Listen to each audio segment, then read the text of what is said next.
challenge, je vais vous présenter rapidement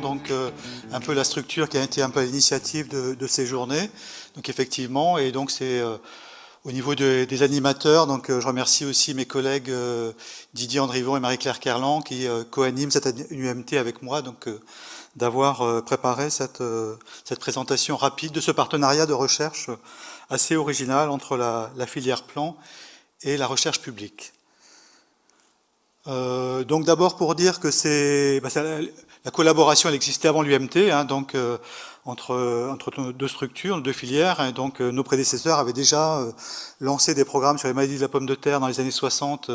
à Rennes, avaient aussi démarré une collaboration sur la génétique à Ploudaniel dans les années 50, et progressivement depuis ça s'est renforcé, dans les années 80 des programmes de virologie ont été initiés.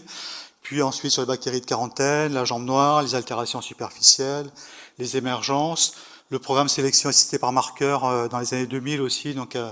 avec Ploudaniel. Et puis tout ça aboutit actuellement sur une quinzaine d'ingénieurs et de techniciens qui sont des salariés de la Fédération des producteurs de plants qui sont accueillis dans les laboratoires de l'INRA-IGEP sur les sites de Rennes et de Ploudaniel. Donc il nous a semblé au bout d'un moment intéressant de structurer tout ça et de renforcer la visibilité via un nouveau dispositif qui était proposé par le ministère, qui était on appelle les unités mixtes technologiques, et qu'on a appelé InnoPlan, avec justement cette vocation de développer des innovations pour le secteur plan, et pour mettre en place un programme collaboratif à vocation finalisée, mais aussi évidemment avec une vocation de recherche sur des enjeux partagés entre les partenaires. Donc je reviendrai après sur les partenaires un peu plus en détail. Et la première période de labellisation a été plutôt positive, puisque on a décidé de renouveler, redemander l'agrément, puisque c'est par période de 5 ans, et donc on est reparti sur une nouvelle UMT pour la nouvelle période 2018-2022, qui a été encore labellisée par le ministère de l'Agriculture après l'avis du COSTACTA. Donc on l'a appelé InnoPlan 2, avec l'ambition c'est de monter encore en puissance, de faire encore mieux que la première UMT, d'aller encore plus loin et encore plus vite, et en restant sur les fondamentaux, les forces vives qui restent les équipes FN3PT et INRA-IGEP sur les sites de Rennes et de Ploudaniel. Là vous avez les partenaires de cette nouvelle UMT, on retrouve ces deux partenaires fondateurs, FN3PT avec sa filiale recherche Innov3PT et INRA, IGEP, sur la filière, la partie recherche publique. Et on a aussi des partenaires qui sont associés pour certaines actions de notre programme. Donc il y a d'abord deux partenaires qui étaient déjà dans la première UMT, qui sont la CVNPT, qui est l'association des créateurs de variétés nouvelles de pommes de terre pour la partie génétique, et le GNIS, qui était déjà aussi dans la première UMT sur des sujets justement un peu transversaux sur la production, la certification de plants par exemple, sur lesquels on a des intérêts communs. Et puis dans cette nouvelle UMT, on a aussi deux nouveaux partenaires qu'on a sollicités, qui ont aussi accepté de rentrer dans cette InnoPlan 2. L'ITAB, qui est l'Institut de l'agriculture et de l'alimentation biologique, justement avec cette problématique de développer des actions et de pouvoir développer le plan bio et les variétés adaptées. Et puis le laboratoire de santé des végétaux de l'ANSES, avec lequel on faisait déjà des choses avant, sur un certain nombre de parasites réglementés, donc il paraissait justement naturel de les avoir dans la nouvelle UMT, d'autant qu'ils sont aussi des équipes sur le site du Reux, notamment en hématologie. Et puis évidemment, même s'ils ne sont pas directement dedans, ça implique aussi forcément les organisations régionales de producteurs de plants, Comité Nord, Bretagne Plan et Comité Centre-Sud, avec lesquels beaucoup de travaux sont conduits, et aussi les équipes Innov3PT qui ne sont pas sur le site de Rennes, mais celles qui sont sur Achicourt ou Givres-sur-Yvette ou Amiens, qui sont aussi avec lesquels il y a des travaux communs. Et puis d'autres partenaires, je ne les citerai pas tous, mais dans lesquels on peut collaborer dans des programmes de recherche. Donc là, je vais passer rapidement, mais disons qu'on a, là c'était plus une diapo sur comment on a construit le nouveau projet. Donc c'est vraiment à la fois en concertation entre les professionnels et la recherche, en essayant de bien analyser quels étaient les besoins de la filière et aussi les nouvelles questions de recherche que l'on voulait aborder. effectivement en regardant aussi les enjeux transversaux de la société sur lesquels on est attendu donc, pour avancer là-dessus. Et donc à partir de ça, on a construit un nouveau programme dans lequel on a introduit des nouvelles dimensions, des nouvelles compétences. Donc il y a des nouvelles personnes qui sont rentrées dans l'UMT, qui n'étaient pas dans la première UMT pour construire ce programme. Alors je vais aller, bon c'est un peu frustrant, mais je vais essayer de vous le résumer assez vite, hein, ce programme. Donc il a 5 grands volets, donc il y a 2 grands volets qui étaient déjà dans le précédent projet, qui est tout ce qui est sur la qualité sanitaire des plants de pommes de terre, comment on peut améliorer la qualité des plants. Donc là, c'est toute une série de travaux sur la connaissance des pathogènes, sur les outils de détection, les moyens d'épidémiologie, les méthodes de lutte.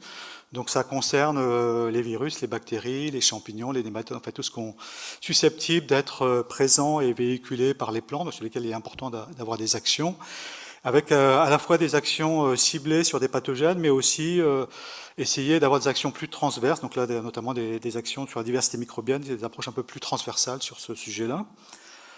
Deuxième axe aussi fort, donc qui a aussi été évoqué, c'est tout ce qui concerne sur l'innovation variétale et la génétique. Donc là, avec un gros focus sur la résistance aux bioagresseurs, donc et justement aller voir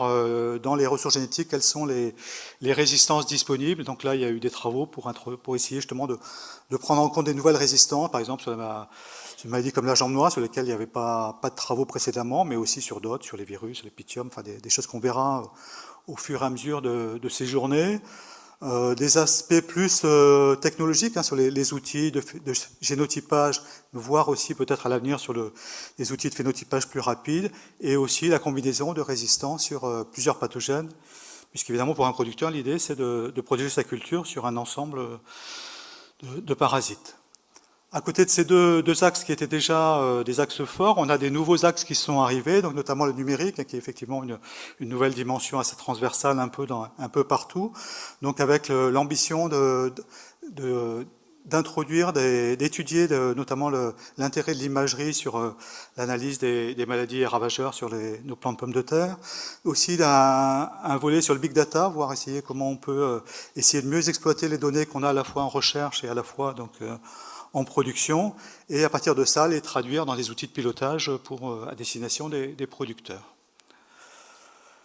Et enfin, donc un volet un peu plus aussi transversal, cette nouvelle UMT est aussi l'idée de faire travailler ensemble un peu les gens au-delà de notre cercle de recherche et techniciens. Donc voilà, donc on a l'ambition aussi de développer des actions prospectives, donc dans le cadre des réunions comme aujourd'hui, mais aussi donc on aura aussi des réunions plus ciblées. Bon, on a parlé de changement climatique, on a parlé de phyto, enfin il y a des choses un peu transversales. Donc en se limitant pas à l'UMT, mais l'UMT est un peu là, peut être le moteur pour lancer une initiative avec les partenaires intéressés. Bon, les plans bio, j'y reviens pas. Et plantes de service aussi, ça a été évoqué. Donc là aussi, il y avait la proposition de nos collègues nématologistes de voir si la pomme de terre ne pourrait pas être utilisée donc, en plante de service nématicide. Donc il y a aussi une action envisagée là-dessus. Donc pour l'instant, c'est en discussion. Et puis transversal à ça, donc évidemment, l'idée c'est de valoriser tout ça, de faire savoir. Donc à la fois, donc ça concerne les différentes personnes intéressés, les producteurs, les sélectionneurs, les laboratoires plants, les techniciens de la collecte, et aussi plus largement des journées comme ça, c'est aussi l'occasion de diffuser les résultats de nos travaux. Donc voilà, donc là je vais vous dire, on a déjà des actions concrètes, donc peut-être dire aussi quand même que l'UMT s'est conduit essentiellement avec les moyens des partenaires, donc voilà, vous allez voir une illustration au cours de ces journées sur certain nombre de résultats qui ont été conduits avec soit l'INRA, les partenaires ou les partenaires associés, mais il y a aussi évidemment, comme pour essayer d'avoir des financements et aller plus vite, des réponses concertées à des appels à projets, donc l'idée c'est de les déposer ensemble. Donc on avait déjà des projets dans le précédent UMT, Nematools, Podstar, Cadiso, Geconem, qui certains vont être présentés cet après-midi ou demain. Et puis justement avec ce nouveau projet de UMT, ça a été l'occasion un peu de réfléchir à des nouvelles problématiques. Et là, on a eu la joie d'avoir 2 projets acceptés qui démarrent ce mois-ci, hein, qui associent des forces vives de l'UMT. Le premier qui s'appelle Canopy, qui sera sur les l'utilisation de capteurs pour le suivi de biomasse, suivi de la biomasse foliaire, pommes de terre, pour essayer d'adapter la protection contre les maladies à virus. Donc il y a un sujet d'actualité cette année. Et puis un autre sujet d'actualité, c'est topique, donc qui concerne les taupins sur l'amélioration de la prévision de risque et aussi le développement de nouveaux leviers pour la protection contre les taupins. Et puis, je vais finir justement pour les actions de transfert. Donc, avec ce carrefour, effectivement, qui est l'occasion de présenter des résultats de l'UMT, mais aussi de PASS restreint. Donc, vous verrez qu'il y a un certain nombre d'intervenants extérieurs qui ont été invités pour présenter aussi des présentations sur des sujets qui peuvent intéresser la filière plan. Et puis aussi, l'idée, c'est aussi d'avoir un carrefour interactif pour échanger avec l'ensemble des participants sur différents sujets. Et puis vous avez vu la thématique, hein, ça nous semblait, quand on a réfléchi à ce nouveau carrefour, ça nous semblait intéressant, vu les thématiques que l'on travaille, vu la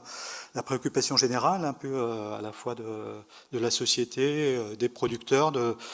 placer un peu cette nouvelle édition sous la bannière un peu de ce défi de la réduction de phyto, et sachant que en les plans, on a effectivement des fortes exigences, mais voilà, on a aussi, il faut qu'on y travaille, et donc c'est un défi collectif de la recherche et donc pour développer la profession pour développer des alternatives. Et pour finir, je voudrais remercier quand même donc, toute l'équipe d'organisation là qui a travaillé donc à préparer ces carrefours, donc avec notamment les équipes de la FN3PT, Innov 3PT et de l'INRA EGEP, et puis aussi Philippe Pelzer là, qui nous a aidé aussi pour la partie interaction. Et si vous voulez en savoir plus, au-delà de ces journées, je vous invite aussi à aller faire un tour sur le site internet de l'UMT, où sur lequel il y a un certain nombre d'informations, une présentation plus large de notre programme, et où il y aura, comme ça a été dit aussi, le carrefour sera aussi après retransmis. Et je vous souhaite et je nous souhaite un bon carrefour et puis des journées informatives et puis interactives. Donc merci. Merci Yves. Et puis je vois que j'ai juste oublié quelque chose. Voilà, j'en profite aussi puisque donc parmi les sorties pour annoncer aussi la publication d'un nouveau guide sur les maladies ravageurs des ordres de la pomme de terre, dans lequel il y a pas mal de gens de l'UMT qui ont contribué et qui vient de sortir, et qui est tout frais, sorti en début de semaine. Donc c'est une coédition FN3PT, GNIS et Arvalis, mais il y a beaucoup de gens de l'UMT qui ont été appliqués. Donc voilà, un petit coup de pub aussi pour...